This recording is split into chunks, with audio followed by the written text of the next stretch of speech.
Hello बच्चों, आज का हमारा टॉपिक है आयतन। आयतन को इंग्लिश में कहते हैं वॉल्यूम। टॉपिक आगे पढ़ने से पहले हम आयतन समझते हैं कि आयतन क्या चीज होती है। जिस तरह से विभिन्न आकृतियों के क्षेत्रफल निकाले जाते हैं, भिन्न भिन्न वस्तुओं के भिन्न आकार की वस्तुओं के आयतन निकाले जाते हैं। आयतन क्या होता है कि कोई भी वस्तु कितना स्थान घेरती है, कोई भी वस्तु कितना स्थान घेरती है, ये उसके द्वारा घेरा गया जो स्थान होता है उसे क्या कहते हैं? आयतन कहते हैं। जैसे क्षेत्रफल, प्रत्येक आकृति आकार की वस्तु के लिए क्षेत्रफल के अलग फॉर्मूलाज होते हैं, उसी तरह से आयतन के भी अलग अलग आकार की वस्तुओं के लिए अलग अलग फॉर्मूलाज होते हैं। जैसे मैंने ये जो बनाया है, ये एक क्या है? घन है। ये एक घन है और इसे इंग्लिश में बोलते हैं क्यूब। ये है घन या क्यूब। इसकी क्या विशेषता होती है? ये एक ऐसा चौकोर बॉक्स डब्बा होता है कि जिसकी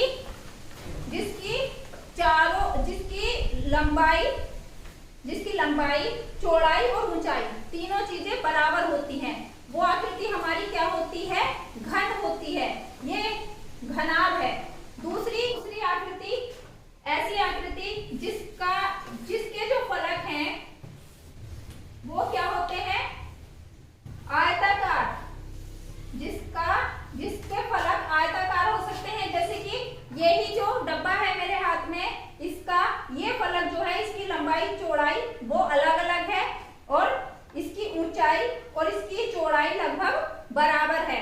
ये फलक इसका वर्गाकार है, लेकिन ये फलक जो है इसका वो आयताकार है, क्योंकि इसकी लंबाई और चौड़ाई की माप क्या है? अलग अलग है। तो इस तरह आयताकार फलकों से मिलकर जो आकृति बनती है वो हमारी क्या होती है? घनाभ। इसे हिंदी में घनाभ बोलते हैं। और ऐसी आकृति जिसकी लंबाई, चौड़ाई तथा ऊंचाई तीनों बराबर होती है वो होती है हमारी घन। अब घन का जो, अगर इसकी एक भुजा को हम इसकी लंबाई को, चौड़ाई को या ऊंचाई को कह दें a, अगर इसे हम a कह दें, यानी कि इसकी फिर लंबाई अगर a है तो चौड़ाई भी a होगी और ऊंचाई भी a होगी। तो घन के आयतन का क्या फॉर्मूला होता है? घन का आयतन होता है हमारा भुजा गुणा भुजा गुणा भुजा, यानी कि भुजा की घात 3। ये घन के आयतन का फॉर्मूला होता है। इस तरह से घनाभ के आयतन का फॉर्मूला क्या होता है? वो भी अगर इसकी जो चौड़ाई है, जो लंबाई है, इसे हम L कह दें और इसकी ये चौड़ाई B कह दें और इसकी जो हाइट है उसे अगर हम H कह दें, तो घनाभ का जो आयतन का फॉर्मूला है वो क्या हो जाता है? Length into breadth into height, यानी कि LBH। अब इनकी क्या विशेषता होती है? दूसरी चीज समझ लेते हैं। घन और घनाभ में इनमें क्या होता है कि 6 फलक होते हैं। फलक होते हैं 6, 1 2 3 4 5 6, यानी कि 6 इस तरह के फलक होते हैं। घन में जो फलक क्या होते हैं? वर्गाकार होते हैं, वर्ग होते हैं। ये कैसे फलक होते हैं? वर्गाकार फलक होते हैं। और अगर एक के ऊपर एक वर्ग रख दिए जाएं तो वो किस तरह की आकृति बना लेते हैं? कितनी ऊंचाई तक रख दिए जाएं? अगर इसकी भुजा की माप a है तो a ऊंचाई तक अगर इस पर अगर वर्ग रख दिए जाएं तो ये आकृति हमारी क्या बन जाती है? ये बन जाती है घन। और इसी तरह से आयताकार फलक उन पर अगर h ऊंचाई तक लगातार आयताकार फलक रखते चले जाएं हम, तो वो क्या बन जाती है? हमारी घनाभ बन जाती है या क्यूबॉइड बन जाती है। इनके फॉर्मूला 1/3। घन का फॉर्मूला आयतन का 1/3 होता है और जो घनाभ होता है उसका आयतन होता है LBH। और अब आगे इसके हम क्वेश्चन करेंगे, लेकिन उससे पहले एक बेसिक सी चीज, क्योंकि मोस्टली क्या होता है कि आयतन लीटर में बताया जाता है। आयतन की माप की जाती है लीटर में, कि कोई घनाकार कोई बॉक्स है, डब्बा है, उसमें कितना लीटर पदार्थ आ जाएगा। तो लीटर और मीटर, जबकि जब हम आयतन इस तरह से निकालते हैं, जब हमारे पास लंबाई पता है तो लंबाई हमारी मीटर या सेंटीमीटर में दी हुई होगी। तो मीटर और लीटर का संबंध क्या होता है, ये होता है हमारा 1 मीटर क्यूब। 1 मीटर क्यूब, क्योंकि आयतन हमेशा आयतन में कितनी बार गुणा हुआ है, एक इकाई का 3 बार गुणा हुआ है। मात्रक यानी कि अगर ये मीटर में है तो मीटर गुणा मीटर गुणा मीटर, 3 बार मीटर का गुणा हुआ है, तो उसे हम क्या लिखेंगे, आयतन को 1 घन मीटर या मीटर की घात 3। ये कितना होता है, ये होता है हमारा 1000 लीटर के बराबर। यानी कि एक ऐसा घन जिसकी लंबाई भी 1 मीटर हो, चौड़ाई भी 1 मीटर हो, ऊंचाई भी 1 मीटर हो, इस तरह के घनाकार आकार के जो वस्तु होगी उसमें कितना द्रव आ सकता है, तो वो उसकी मात्रा कितनी होती है, 1000 लीटर उसकी मात्रा होती है। अब हम क्वेश्चन करते हैं और इसे डिटेल में समझते हैं। क्वेश्चन ले लेते हैं हम कि एक हमें ऐसे घन का आयतन निकालना है कि जिसकी भुजा क्या है कि 6 मीटर है। 6 मीटर जिसकी एक भुजा है, यानी कि उसकी तीनों भुजाएं सेम होंगी, क्योंकि हम बात कर रहे हैं घन की। उसका आयतन कितना होगा, हमने पढ़ा है a गुणा a गुणा a, तो वो क्या हो जाएगा 6 गुणा 6 गुणा 6। इस तरह से उसका आयतन निकल जाएगा 6 6 36 गुणा 6। इसका 36 गुणा 6 216 घन मीटर। इसे इस तरह से लिखा जाता है, आयतन को घन मीटर में लिखेंगे या मीटर की घात 3 में लिखेंगे। दूसरा मीटर की घात 3। इसी तरह से हम क्या है कि जो घनाभ है उसका आयतन निकाल लेते हैं। जैसे सपोज करो कि कोई घनाभ है जिसकी लंबाई क्या है, एक घनाभ है जिसकी लंबाई 4 सेंटीमीटर है, जिसकी चौड़ाई 3 सेंटीमीटर ले ली और ऊंचाई हमने मान ली इसकी 5 सेंटीमीटर। तो इस तरह के घनाभ का आयतन कितना हो जाएगा, इन तीनों का सिंपल मल्टीप्लाई हो जाएगा, 4 या 12 12 पंजे 60। उसका अगर आयतन निकाले तो वो हो जाएगा हमारा 60 मीटर की घात 3। अब आयतन के साथ एक चीज और हम इसकी पढ़ते हैं, वो है हमारा, अब संपूर्ण पृष्ठ क्या होता है, संपूर्ण पृष्ठ इसे हम कह सकते हैं सरफेस एरिया, कि घन और घनाभ का सरफेस एरिया कैसे निकालते हैं। पहले तो हम ये देखते हैं कि हमारे अभी हमने देखा कि एक घन या घनाभ में कितने फलक होते हैं, 6 फलक होते हैं। यानी कि एक ये फलक, इसके पीछे और ऊपर नीचे वाला, और ये संपूर्ण पृष्ठ या सरफेस एरिया क्या होता है, सरफेस एरिया बेसिकली क्षेत्रफल होता है सारे पृष्ठों का क्षेत्रफल, उसे हम क्या कहते हैं, संपूर्ण पृष्ठ। अब हमें पता है कि ये हमारा क्या है, इसका जो पृष्ठ होगा वो एक पृष्ठ कैसा होगा, वर्गाकार होगा, यानी कि उसकी लंबाई चौड़ाई क्या होगी, हमारी बराबर होगी। तो इसका क्षेत्रफल कितना आ जाएगा, 1 गुणा 1। अगर इसकी भुजा को हम कह दें कि ये a है, तो इसका क्षेत्रफल कितना आ जाएगा, 1 गुणा 1, यानी कि a की घात 2। इस तरह से ये सिर्फ एक पृष्ठ का क्षेत्रफल है। इससे पिछले अगर हम ये वाले इस पृष्ठ का क्षेत्रफल इसे अगर हम कह दें, तो इससे पिछले वाले पृष्ठ का क्षेत्रफल भी इतना ही आ जाएगा, इसका भी इतना ही आ जाएगा, ये जो साइड में है, इसके पीछे जो है उसका भी इतना ही आ जाएगा। जैसे ये है a², इस पृष्ठ का क्षेत्रफल इतना ही इस पृष्ठ का हो गया, इतना ही इसका और इतना ही इस पृष्ठ का हो जाएगा, और इस पृष्ठ का भी क्षेत्रफल कितना हो जाएगा, a² ही हो जाएगा। तो जो टोटल सरफेस एरिया आ जाएगा क्यूब का, वो क्या हो जाएगा, हमारा जो टोटल सरफेस एरिया आएगा, या तो a² + a² + a² स्क्वायर को 6 बार जोड़ लेंगे या सीधा सीधा हम क्या कर देंगे 6 गुणा ए स्क्वायर यानी कि 6 ए की घात 2। ये क्या होता है surface area of a cube.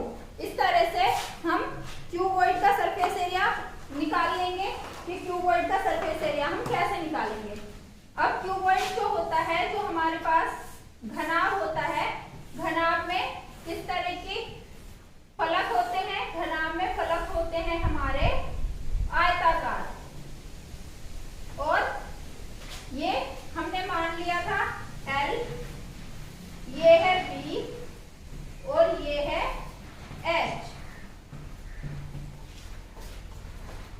इसकी लंबाई L, चौड़ाई B और ऊंचाई है H। इसमें आयताकार फलक होते हैं। हम सबसे ऊपर वाले फलक की अगर हम इस वाले फलक का एरिया निकालेंगे तो वो कितना आ जाएगा L इंटू H। सबसे ऊपर का जो फलक है उसका एरिया कितना आ जाएगा, वो आ जाएगा L इंटू H। इसमें जोड़ दिया जाएगा इसके पीछे वाले फलक का एरिया, वो भी L इंटू H आएगा। और अगर हम इस वाले फलक का एरिया देखें तो इस फलक का एरिया कितना आएगा, क्योंकि इसकी एक भुजा H है और एक भुजा है B, तो ये कितना हो जाएगा हमारा H इंटू B। और इसके पीछे ये वाला जो फलक है इसका एरिया भी कितना आ जाएगा हमारा, वो भी हो जाएगा हमारा H इंटू B। और जो तीसरा फलक है जो ये वाला है, इसका क्षेत्रफल कितना हो जाएगा, अगर इसे हम इस तरह की रेखाओं से दिखा दें, इसका क्षेत्रफल हमारा कितना हो जाएगा, ये है हमारा L और ये है हमारा B। तो इसका क्षेत्रफल कितना हो जाएगा L इंटू B, लंबाई गुणा चौड़ाई।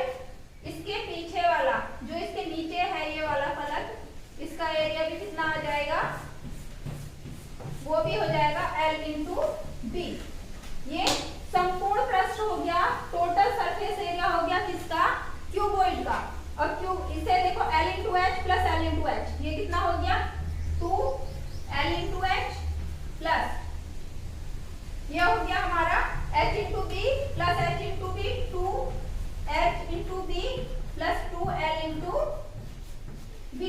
इसमें से समय से कॉमन आ जाएगा 2 और ये रह जाएगा हमारा LH plus HB plus LB, यानी कि total surface area of a cuboid क्या हो जाएगा 2 इंटू पूरे में गुणा होगा लंबाई गुणा ऊंचाई प्लस ऊंचाई गुणा चौड़ाई प्लस लंबाई गुणा चौड़ाई। ये सरफेस एरिया हो जाएगा हमारा किसका, क्यूबॉइड का। इससे रिलेटेड क्वेश्चन करते हैं कि किस तरह के क्वेश्चन बनते हैं। क्वेश्चन है हमारा, उस घनाभ का संपूर्ण पृष्ठ ज्ञात कीजिए जिसकी लंबाई 10 सेंटीमीटर, लंबाई L कितना दिया है 10 सेंटीमीटर, चौड़ाई 8 सेंटीमीटर यानी कि B है हमारा 8 सेंटीमीटर और ऊंचाई हाइट है 5 सेंटीमीटर। इस क्वेश्चन में हमें क्या निकालना है, संपूर्ण पृष्ठ निकालना है, टोटल सरफेस एरिया निकालना है किसका, क्यूबॉइड का। तो सिंपल हम इसे फॉर्मूले में रख देंगे, total surface area total cuboid का कितना होता है 2 into L into B plus B into H plus L into H। Simple L into B 8 गुणा 10 गुणा 8, 10 अट्ठे 80 प्लस B इंटू H 8 पंजे 40, L इंटू H 10 पंजे 50। ये हो गया 8 4 12, 12 और 5 हमारा 17 और 17 दूनी 34, 340 वर्ग सेंटीमीटर। एक और चीज, हमारा आयतन घन मीटर या घन सेंटीमीटर में निकलता है क्योंकि उसमें मात्रक का 3 बार गुणा हो रहा होता है, लेकिन सरफेस एरिया संपूर्ण पृष्ठ क्या चीज होती है हमारी, वो क्षेत्रफल होता है, तो वो किसमें निकलता है वर्ग सेंटीमीटर में, क्योंकि सिर्फ मात्रक का 2 बार गुणा हुआ है। ये चीज ध्यान रखनी है इसमें। कुछ नहीं होना। अब एक क्वेश्चन और करते हैं। क्वेश्चन है एक घनाभ के आकार के, पहले क्वेश्चन की लैंग्वेज को समझते हुए चलना है कि घनाभ के आकार के किस तरह का शेप है, क्यूबॉइड शेप है, घनाभ है। आकार के टिन के डिब्बे की नाप 50 सेंटीमीटर गुणा 40 सेंटीमीटर गुणा 30 सेंटीमीटर, यानी कि आयतन दिया हुआ है उसका, एक तरह से नाप दी है क्वेश्चन में। टिन का एक डिब्बा है, किस शेप का है, घनाभ शेप का है, नाप दी है उसकी 50 सेंटीमीटर गुणा 40 सेंटीमीटर गुणा 30 सेंटीमीटर, आयतन दे दिया है। अब आगे क्वेश्चन क्या कहता है, हमें क्या निकालना है इसमें। इस प्रकार के 20 डिब्बे बनवाने के लिए कितने रुपए की टिन की चादर क्रय करनी होगी यदि 1 वर्ग मीटर टिन की चादर का मूल्य कितना है, 100 रुपए है। अब क्वेश्चन है हमारा, हमें नाप दे दी है कि एक टिन का डिब्बा है जिसकी लंबाई, चौड़ाई और ऊंचाई इतनी इतनी है। कितने डिब्बे बनवाने हैं, 20 टिन के डिब्बे बनवाने हैं। इस तरह के 20 डिब्बे बनवाने हैं तो कितने रुपए की चादर खरीदनी पड़ेगी। अगर 1 वर्ग मीटर चादर का मूल्य 100 रुपए है, 1 वर्ग मीटर चादर का मूल्य बताया है, मीटर चादर का मूल्य वो है 100 रुपए। क्वेश्चन में हमें निकालना है कि कितने रुपए की चादर खरीदनी पड़ेगी।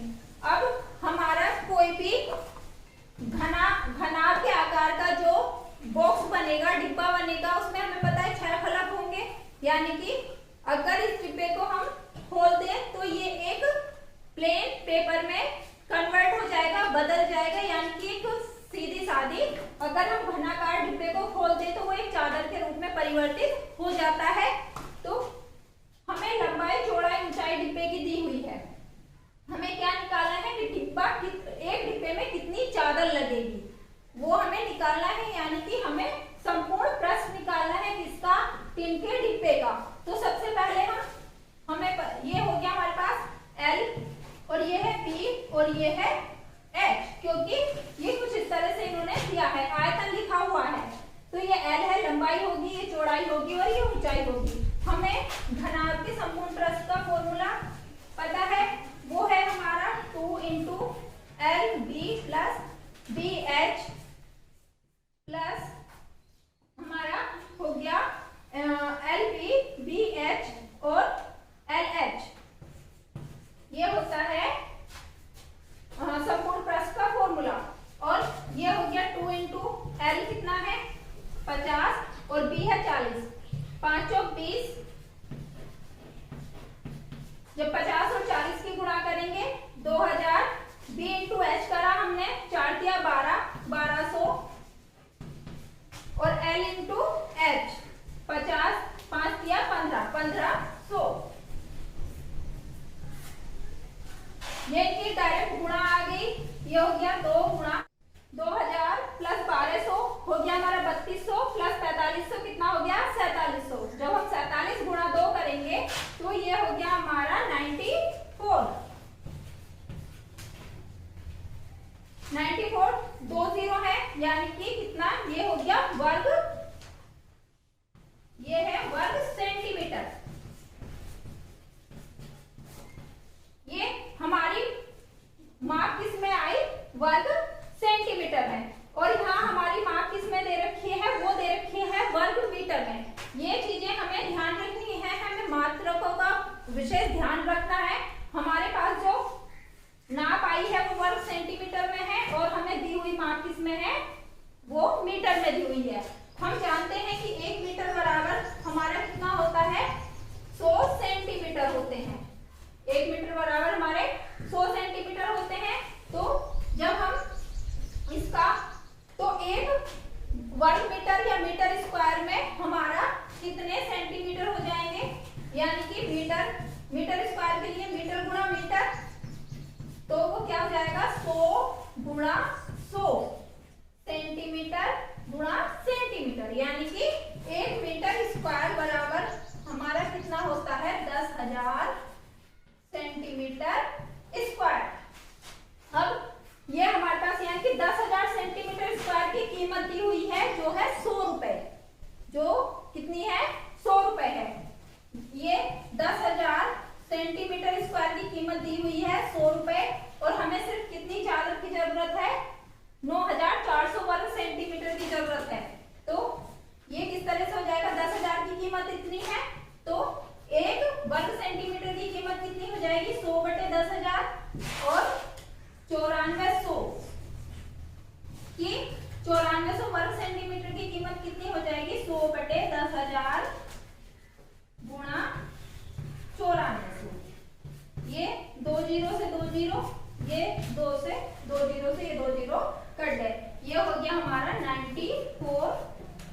रुपीज, यानी कि हमें कितनी चादर की जरूरत होगी, कितने रुपए की चादर की जरूरत होगी, वो 94 रुपए की चादर इस तरह के एक डिब्बे को बनाने में लगेगी। यहाँ अभी हम सिर्फ एक डिब्बे के लिए कर रहे थे ये काम।